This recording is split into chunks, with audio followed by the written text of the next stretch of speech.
विद्यार्थियों, आज हम हिंदी भाषा में व्याकरण के अंतर्गत काल पढ़ेंगे। काल का तात्पर्य है समय। एक अर्थ होता है इसका मृत्यु, लेकिन हम यहाँ पर क्या पढ़ रहे हैं? काल, समय। क्रिया के जिस रूप से उसके होने के समय का पता चले उसे काल कहते हैं।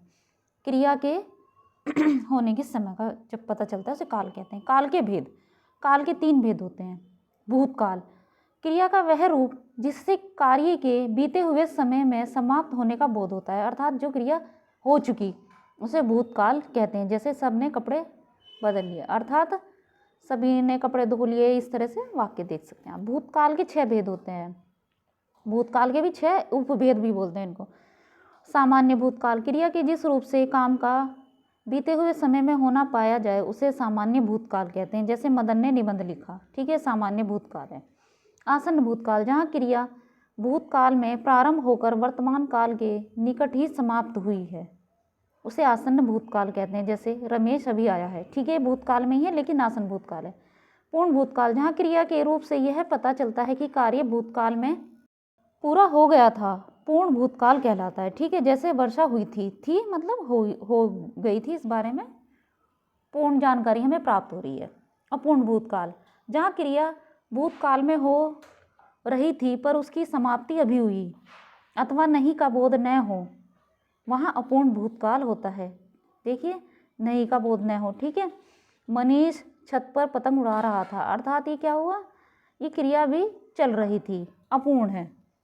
संदिग्ध भूतकाल, जहाँ क्रिया के द्वारा कार्य के भूतकाल में संपन्न होने में संदेह हो, वहाँ संदिग्ध भूतकाल होता है। जैसे वह अपना पाठ याद कर चुका होगा कि मतलब संदेह है, अभी यहाँ पर उसने किया होगा या नहीं ये नहीं पता। हेतुमंद भूतकाल, जब भूतकाल की एक क्रिया दूसरी क्रिया पर निर्भर हो तो उसे हेतुमंद भूतकाल कहते हैं। जैसे यदि वर्षा होती तो अच्छी फसल होती, ये वाला वाक्य किस पर निर्भर है? अर्थात किस पर? एक क्रिया पर दूसरी, पहली क्रिया पर ये दूसरी क्रिया निर्भर है, तो यहाँ पर हेतुमंद भूतकाल है। अब पढ़ेंगे हम वर्तमान काल। वर्तमान काल, क्रिया का वह रूप जिससे कार्य के वर्तमान समय में होने का बोध होता है उसे वर्तमान काल कहते हैं। जैसे घोड़ा तेज दौड़ता है, घोड़ा क्या है? तेज, ये क्या है? तेज दौड़ता है, ठीक है। वर्तमान काल के भी भेद देखिए। सामान्य वर्तमान काल, जहाँ क्रिया के द्वारा कार्य के सामान्य रूप से वर्तमान समय में संपन्न होने का बोध होता है, वहाँ सामान्य वर्तमान काल होता है। जैसे तुम हंसती हो, मतलब सामान्य बात चल रही है। अपूर्ण वर्तमान काल, जहाँ क्रिया के द्वारा उसके वर्तमान समय में चल रहे होने का बोध होता है, वहाँ अपूर्ण वर्तमान काल होता है। जैसे बहस हो रहा है, मतलब ये भी क्रिया चल रही है, ये अपूर्ण वर्तमान काल है।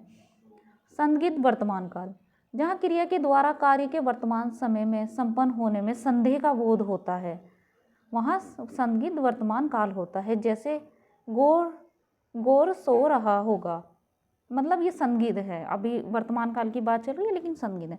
भविष्यत काल, भविष्यत काल, क्रिया का वह रूप जिससे कार्य के आने वाले समय में संपन्न होने का बोध होता है उसे भविष्यत काल कहते हैं। जैसे मनीष इस वर्ष कक्षा 8 की परीक्षा देगा, ठीक है, भविष्यत काल की बात चल रही है। यहाँ क्रिया के द्वारा कार्य के सामान्य रूप से आने वाले समय में संपन्न होने का बोध होता है, वहाँ सामान्य भविष्यत काल होता है। जैसे कल विद्यालय बंद रहेगा, ठीक है। संभाव्य, जहाँ पर संभावना हो, जहाँ क्रिया के द्वारा कार्य के आने वाले समय में संपन्न होने की संभावना का बोध होता है, केवल संभावना हो, वहाँ संभाव्य भविष्यत काल होता है। जैसे संभवतः आज वर्षा होगी, सामान्य, ठीक है, ये क्या है? हमारा संभावना है हमारी। हेतुमंद भविष्यत काल, क्रिया के जिस रूप से यह बोध हो कि आने वाले समय में कार्य किसी अन्य क्रिया के होने पर ही होगी, वहाँ हेतुमंद भविष्यत काल होता है। जैसे यदि वह मेहनत करेगा तो सफल अवश्य होगा, ठीक है। आज के लिए इतना ही है।